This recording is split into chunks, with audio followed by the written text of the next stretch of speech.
दोस्तों, आधुनिक होने के चक्कर में इस सत्य को मत भूल जाना कि हम अपने मानव जीवन में जैसे कर्म करते हैं उनका वैसा ही फल हमें इस जीवन में भोगना पड़ता है। प्रत्येक कर्म का कुछ न कुछ फल होता है। नमस्कार दोस्तों, धार्मिक कहानियाँ में आपका स्वागत है। मित्रों, आज हम आपको सुनाएंगे एक बूढ़ी औरत और उनकी 3 बहुओं की कहानी, जो अपने कर्मों की वजह से कुतिया बन गई। आज की कहानी बड़ी ही ज्ञानवर्धक और मोटिवेशनल है। तो चलिए चलते हैं कहानी की तरफ।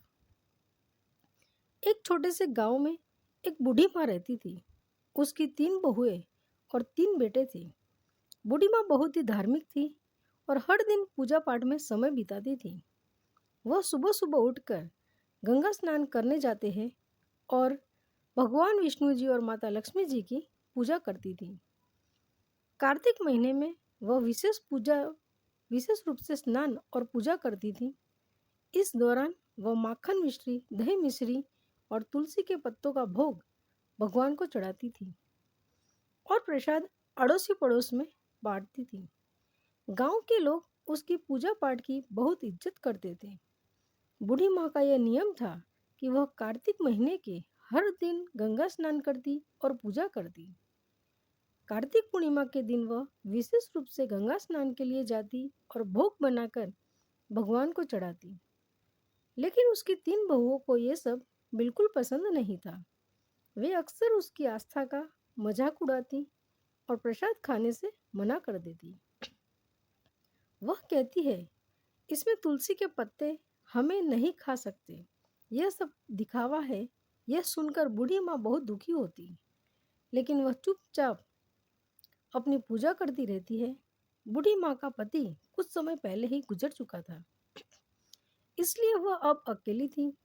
उसके बेटे भी अपनी पत्नियों के कहने में आकर उससे दूर हो गए थे।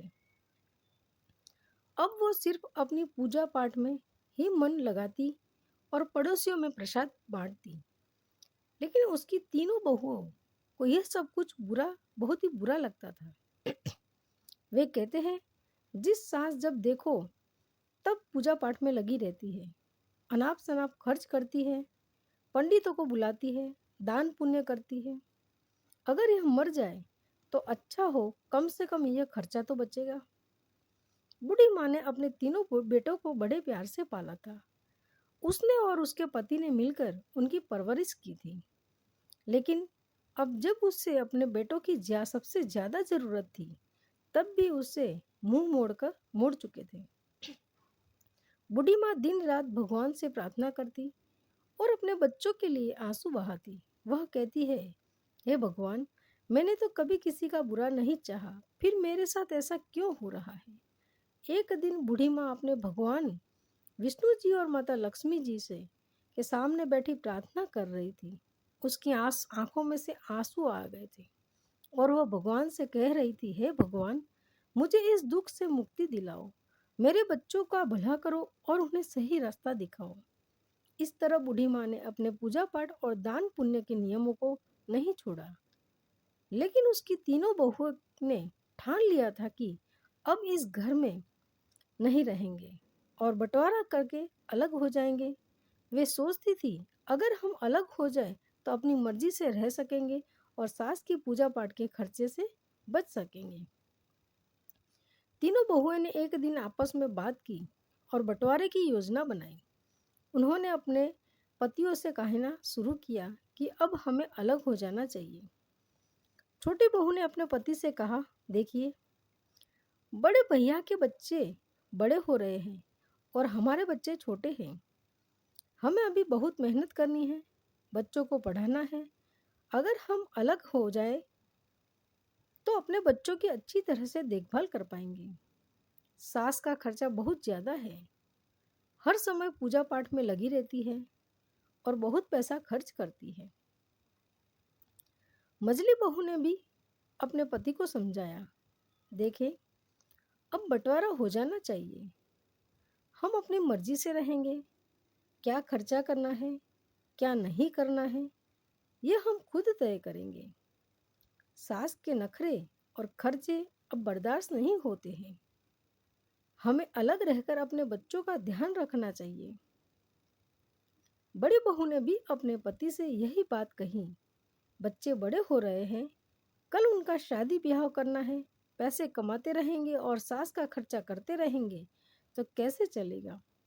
हमारे बच्चों का भविष्य सुरक्षित करना है तो हमें अलग होना ही पड़ेगा। तीनों बहुएं ने अपने अपने पतियों को समझा बुझाकर उनके मन में बंटवारे की बात डाल दी। तीनों भाई अब बंटवारे के लिए तैयार होकर गांव के पंचों को बुलाया गया और घर का बंटवारा करने की बात हुई। तीनों बहुएं भी बंटवारे में हिस्सा लेने के लिए तैयार हो गई। गांव के पंचों ने घर का 4 हिस्सों में बंटवारा किया, 3 बेटों के लिए और एक बूढ़ी माँ के लिए। घर का सारा सामान भी 4 हिस्सों में ही बांट दिया गया। बूढ़ी माँ अब अकेली रह गई। पंचों ने अपना फैसला सुनाया और चले गए। तीनों बहुओं ने अपना अपना सामान अपने अपने हिस्से में रख लिया। बूढ़ी माँ के हिस्से में एक जो झोपड़ी थी वो उसमें रहने लगी।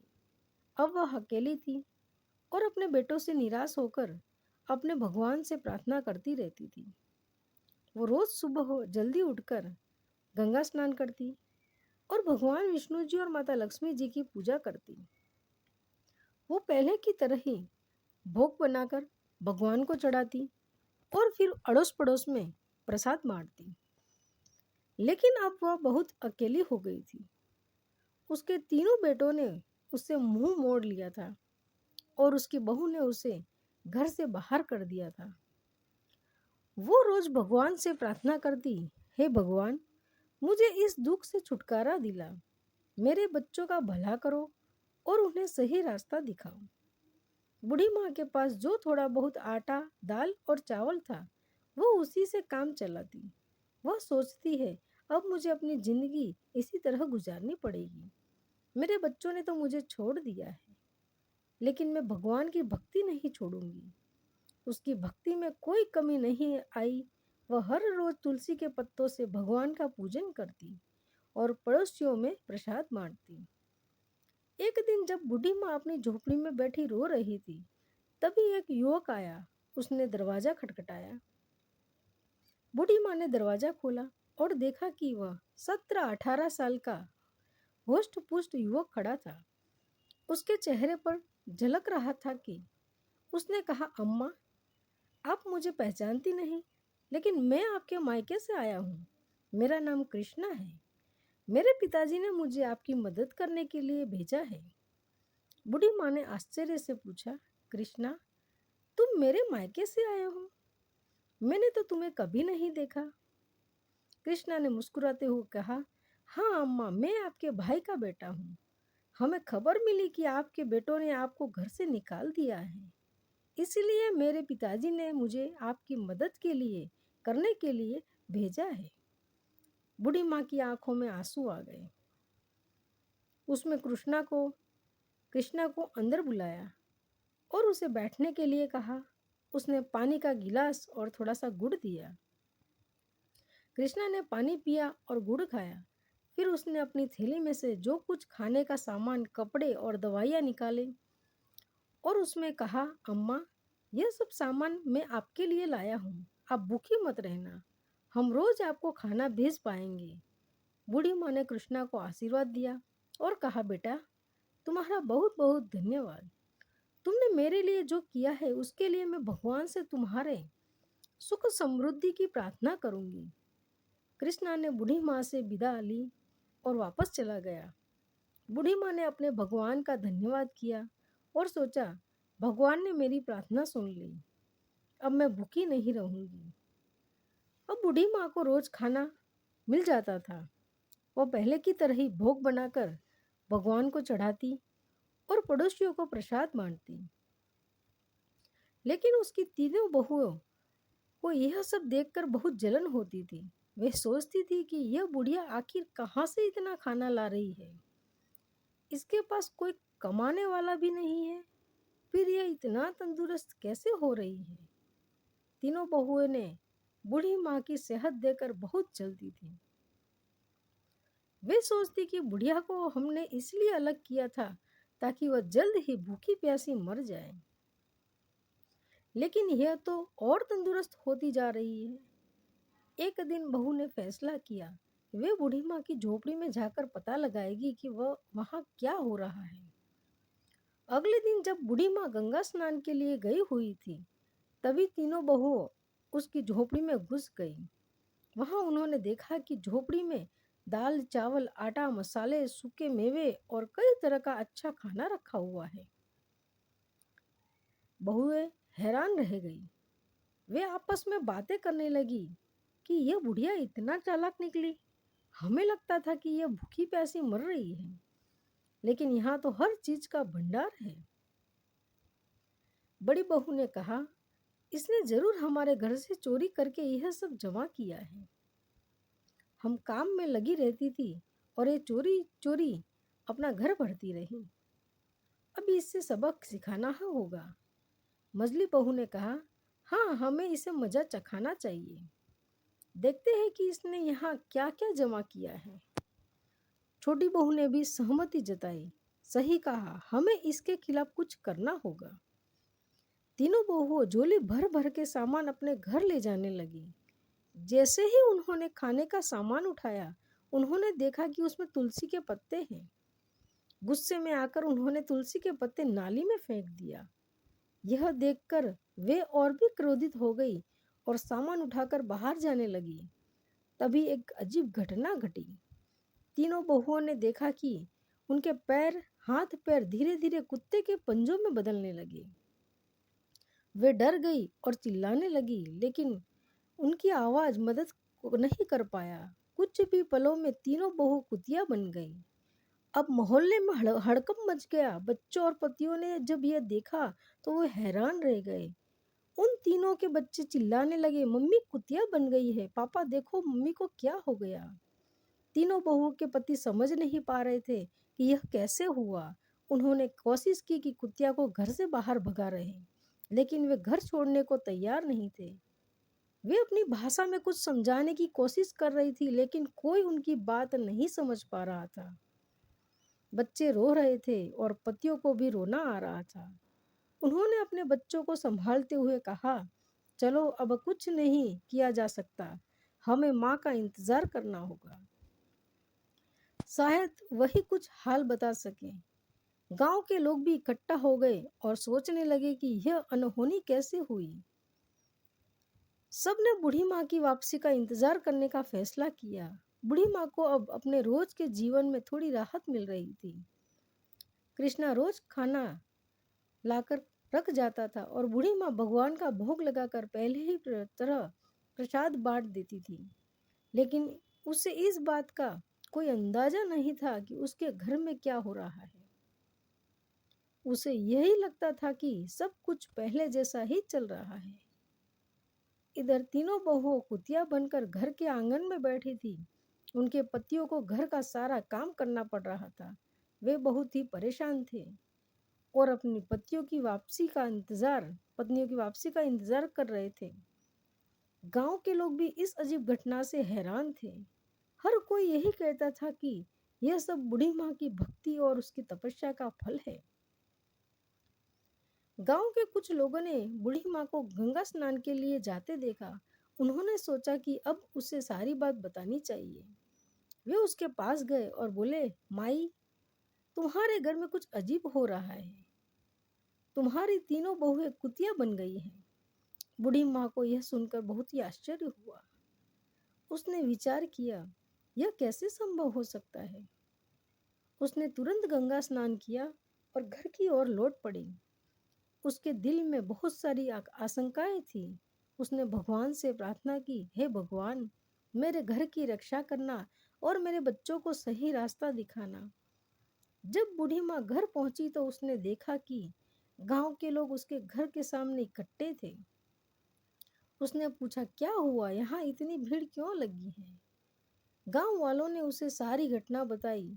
बूढ़ी माँ ने अपने बेटों को बुलाया और पूछा, यह सब कैसे हुआ, तुम लोगों ने क्या किया। बेटों ने रोते हुए अपनी माँ को सारी कहानी सुनाई। उन्होंने कहा, माँ, हमसे बहुत बड़ी गलती हो गई है। हमारी पत्नियों ने तुम्हारे सामान को नाली में फेंक दिया था और उसी समय वे कुतिया बन गई। अब हमें नहीं पता कि उन्हें कैसे ठीक करें। बूढ़ी माँ ने अपने बेटों को दिलासा दिया और कहा, भगवान सिर्फ सब ठीक करेंगे, तुम लोग घबराओ मत। बूढ़ी माँ ने अपने भगवान से प्रार्थना की और उनसे समाधान मांगा। उसने सोचा कि शायद किसी साधु बाबा के पास इसका समाधान हो सकता है। उसी समय एक साधु बाबा गांव में आए। बूढ़ी माँ ने उन्हें अपने घर बुलाया और सारा हाल बताया। साधु बाबा ने ध्यान से सारी बातें सुनी और कहा, यह सब तुम्हारी भक्ति और तपस्या का फल है, लेकिन चिंता मत करो, इसका उपाय भी है। बूढ़ी माँ ने पूछा, बाबा कृपया मुझे उपाय बताइए, मैं अपने बच्चों को इस हालत में नहीं देख सकती। साधु बाबा ने कहा, तुम्हें कार्तिक महीने में विशेष पूजा करनी होगी। तुम्हारे स्नान के पानी से तुम्हारी बहुओं को नहलाना होगा और ब्राह्मणों को भोजन कराकर उनके जूठे भोजन को बहुओं को खिलाना होगा। इससे भी अपने असली रूप में वो वापस आ जाएंगी। बूढ़ी माँ ने साधु बाबा को धन्यवाद दिया और अपने बेटों को यह उपाय बताया। बेटों ने कहा, माँ हम तुम्हारी हर बात मानेंगे, हम इस उपाय को जरूर पूरा करेंगे। बूढ़ी माँ ने कार्तिक महीने की विशेष पूजा की तैयारी शुरू कर दिया। उसके तीनों बेटे और गांव के लोग भी इस पूजा में मदद करने लगे। बेटों ने मिलकर पूजा का सारा सामान इकट्ठा किया और भगवान के लिए भोग बनाने की व्यवस्था की। हर सुबह बूढ़ी माँ गंगा स्नान के लिए जाती और स्नान के पानी को एकत्रित करती। उसके बाद वह भगवान विष्णु जी और माता लक्ष्मी जी की पूजा करती और फिर अपने पड़ोसियों को प्रसाद बांटती। इस बीच तीनों बहुएं अभी भी कुतिया का स्वरूप में घर के आंगन में बैठी रहती।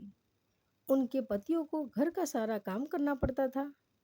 बच्चों को अपनी माताओं की बहुत ही याद आती थी और वे अक्सर रोते हुए अपनी दादी से कहते, दादी माँ कब ठीक होगा, हमें हमारी माँ वापस चाहिए। बूढ़ी माँ बच्चों को दिलासा देती और कहती, हे बेटा भगवान सब ठीक करेंगे, तुम धैर्य रखो। और प्रार्थना कर बच्चों को शांत करने के लिए वो उनसे कहानियाँ सुनाती और उनके साथ समय बिताती। बूढ़ी माँ ने पूजा के लिए 5 ब्राह्मणों को बुलवाया। बेटों ने भी अपनी ओर से 5-5 ब्राह्मणों को बुलाया। इस प्रकार कुल 21 ब्राह्मण को बुलाया गया। ब्राह्मणों के लिए विशेष तैयारी की गई थी। कार्तिक पूर्णिमा के दिन आया और बूढ़ी माँ ने अपने बेटों की मदद से ब्राह्मण भोज की तैयारी की। सुबह सुबह सभी ब्राह्मणों को आमंत्रित किया गया और उन्हें विशेष पकवान बनाकर खिलाया गया। ब्राह्मण भोज के बाद बूढ़ी माँ ने सबके पैर छुए और भगवान से प्रार्थना की, हे भगवान मेरी बहुओं को उनके पूर्व रूप में वापस लाओ, मेरे कार्तिक स्नान और पूजा का फल उन्हें मिले। ब्राह्मणों ने तृप्त होकर भोजन किया और बूढ़ी माँ को आशीर्वाद दिया। उन्होंने कहा, माई तुम्हारी पूजा और तपस्या सफल होगी, भगवान तुम्हारी प्रार्थना अवश्य सुनेंगे। ब्राह्मण भोज के बाद बूढ़ी माँ ने तीनों बहुओं को बुलाया। तीनों कुतिया भगवान के भोग के जूठे भोजन को बड़े प्रेम से खाने लगी। बूढ़ी माँ ने उनके ऊपर गंगा जल छिड़का और उन्हें स्नान के पानी से नहलाया। जैसे ही गंगा जल और स्नान का पानी बहुओं के ऊपर छिड़का गया, एक चमत्कार हुआ। धीरे धीरे तीनों में अपने असली रूप में वापस आने लगी। उनके चेहरे पर पश्चाताप के आंसू थे और वे अपनी सास के पैरों में गिरकर रोने लगी। तीनों बहू कहने लगी, माँ हमें माफ कर दो, हमने तुम्हारे साथ बहुत बुरा किया, हमें हमारे कर्मों की सजा मिल गई। अब हम तुम्हें कभी कोई कष्ट नहीं देंगे और हमेशा तुम्हारी सेवा करेंगे। बूढ़ी माँ ने उन्हें गले लगाया और कहा, बेटा भगवान ने तुम्हें माफ कर दिया है, अब तुम लोग सच्चे दिल से भगवान की भक्ति करो और अपने कर्मों को सुधारो। तीनों बहुओं ने अपनी सास से वादा किया कि वे अब हम हर साल कार्तिक स्नान और पूजा करेंगे और कभी भी बूढ़ी माँ का अपमान नहीं करेंगे। इस तरह पूरे परिवार ने मिलकर भगवान की पूजा की और प्रसाद बांटा। तीनों बहुओं ने अपनी असली रूप में वापस आने के बाद घर में एक नई ऊर्जा और शांति का माहौल बन गया। बूढ़ी माँ की भक्ति और तपस्या ने ही पूरे परिवार को एक नया जीवन दिया था। अब सभी मिलकर भगवान की पूजा करते और कार्तिक स्नान की महिमा को समझाते थे। बूढ़ी माँ ने भी अपने बेटों और बहुओं को सिखाया कि भक्ति और सेवा का महत्व क्या होता है। उसने कहा, देखो बेटा, भगवान की पूजा और सेवा से हमें सच्चा सुख और शांति मिलती है। हमें हमेशा दिल से भक्ति करनी चाहिए और दूसरों की मदद करनी चाहिए। बड़ी बहू ने कहा, माँ, हम अब समझ गए हैं कि भगवान की पूजा का क्या महत्व है। हम हर साल कार्तिक स्नान करेंगे और भक्ति से जीवन जिएंगे। मझली बहू ने भी अपनी माँ से कहा, माँ, हमें माफ कर दो, तो हमने तुम्हारे साथ बहुत गलत किया। अब हम तुम्हारी सेवा करेंगे और तुम्हारे साथ मिलकर भगवान की पूजा करेंगे। छोटी बहू ने वादा किया, माँ, अब हम सब मिलकर रहेंगे और कोई भी तुम्हें कभी तकलीफ नहीं देगा। हम हर साल कार्तिक स्नान और पूजा करेंगे। बूढ़ी माँ बहुत खुश हुई और अपने बच्चों को आशीर्वाद दिया। अब घर में सब मिलजुल कर रहने लगे। अगले साल कार्तिक पूर्णिमा के दिन पूरे परिवार ने मिलकर विशेष पूजा का आयोजन किया। घर को सजाया गया और भगवान विष्णु जी और माता लक्ष्मी जी की विशेष आराधना की गई। तीनों बहुओं ने सुबह सुबह उठकर गंगा स्नान के लिए गए और स्नान के बाद भगवान का भोग तैयार किया। बूढ़ी माँ ने भी सभी को सिखाया कि कैसे तुलसी के पत्तों का उपयोग करना है और भगवान का भोग लगाना है। उसने कहा, तुलसी के पत्तों में दिव्य शक्ति होती है और भगवान को यह बहुत ही प्रिय है। हमें सच्चे मन से पूजा करनी चाहिए और भगवान का भोग लगाना चाहिए। तीनों बहुओं ने पूरी श्रद्धा के साथ पूजा की और भगवान का भोग लगाया। उसके बाद सभी ने मिलकर प्रसाद बांटा और गांव के लोगों को भी बुलाया। गांव के लोग भी बूढ़ी माँ की भक्ति और तपस्या की तारीफ करने लगे। भगवान की कृपा से अब परिवार में सुख और समृद्धि आने लगी। तीनों भाइयों का व्यापार अच्छा चलने लगा और घर में खुशियों का माहौल बन गया। अब तीनों बहुएं भी अपनी सास की सेवा में लगी रहती और हर काम में उनकी मदद करती थी। तीनों बहुओं ने अभी अपनी माँ से वादा किया कि वे अब कभी भी उसके अकेले नहीं छोड़ेंगे और हमेशा उसकी सेवा करेंगे। वे सब मिलकर हर त्योहार और विशेष अवसरों पर भगवान की पूजा करते और प्रसाद बांटते। बूढ़ी माँ का जीवन पूरी तरह से बदल चुका था। उसकी भक्ति और तपस्या ने पूरे परिवार को एक नई दिशा दी थी। अब सब मिलकर भगवान की आराधना करते और जीवन में सुख शांति पाते। इस कहानी से हमें यह सीखने को मिलता है कि भक्ति, सेवा और सच्चे मन से की गई प्रार्थना हमेशा फलदायी होती है। भगवान अपने भक्तों की सच्ची भक्ति को कभी निराश नहीं करते और उन्हें सुख, शांति और समृद्धि का आशीर्वाद देते हैं। दोस्तों, आज हम जो भी फल भोग रहे हैं वह हमारे पिछले जन्मों का कर्म के कारण है। वह हमारे प्रारब्ध कहलाता है। वह फल कर्ता को भोगना ही पड़ता है। कर्मों का फल हमें अवश्य मिलता है।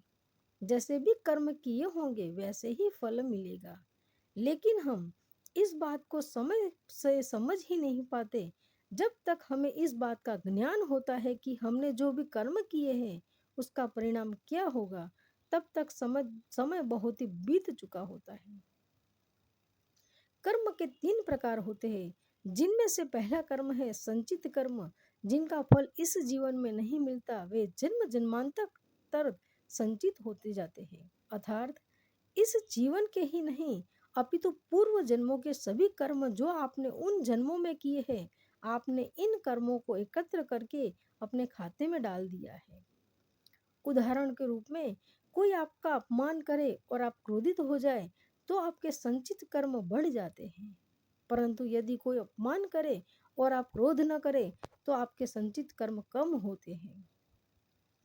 प्रत्येक जन्म में किए गए संस्कार और उसके फल जीव की व्यक्तिगत पूंजी है जो अच्छे या बुरे दोनों प्रकार की हो सकती है।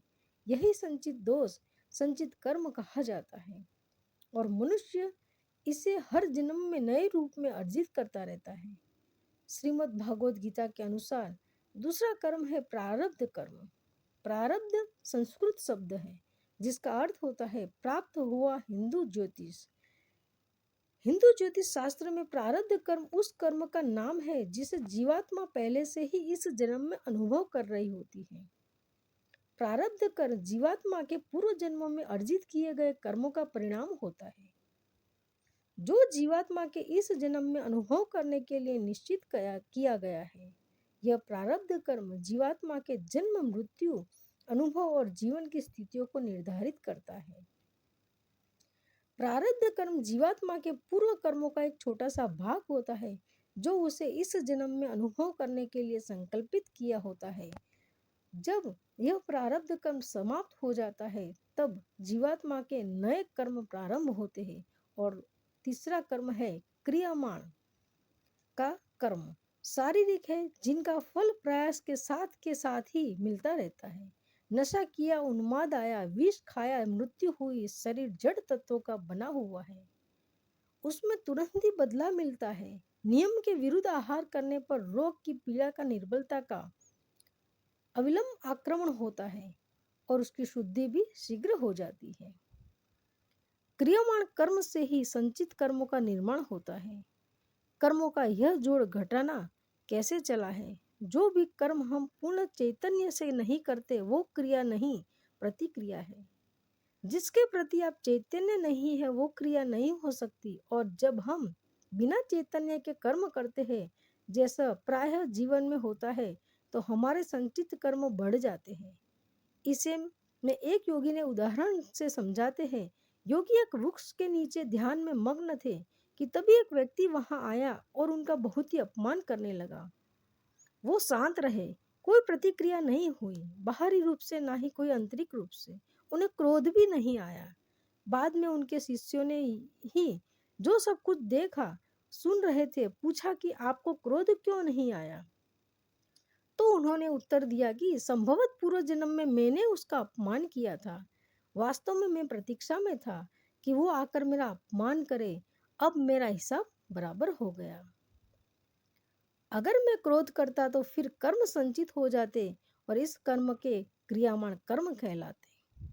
दोस्तों, वीडियो अच्छा लगे तो वीडियो को लाइक करें, चैनल को सब्सक्राइब करें। धन्यवाद दोस्तों।